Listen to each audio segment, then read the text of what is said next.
இன்னைக்கு வாலிப பிள்ளைகளே, உங்களை கர்த்தருடைய ஆவியானவர் உங்களை மூடும் பொழுதுதான் நீங்கள் சத்துருவுக்கு எதிர்த்து நிற்க முடியும். யுத்த வீரனா எதிர்த்து நிற்க முடியும். இல்லைன்னா நீங்க தோற்று போவீங்க. சின்ன சின்ன காரியத்துல கூட தோற்று போவீங்க. ஜெயம் இல்லாம போவீங்க. இன்னைக்கு மாம்சத்துல கொண்டு வருகிற மாயையான காரியங்களை தோற்று போவீங்க. கண்கள்ல கொண்டு வருகிற இச்சைகளை நீங்க தோற்று போவீங்க. ஏன்னா ஆவியானவர் உங்களை மூடல.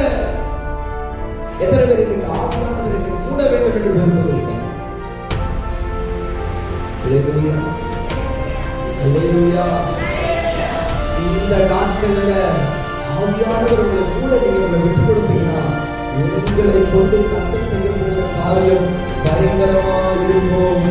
அல்லேலூயா, அல்லேலூயா. எத்தனை பேர் இயேசுவை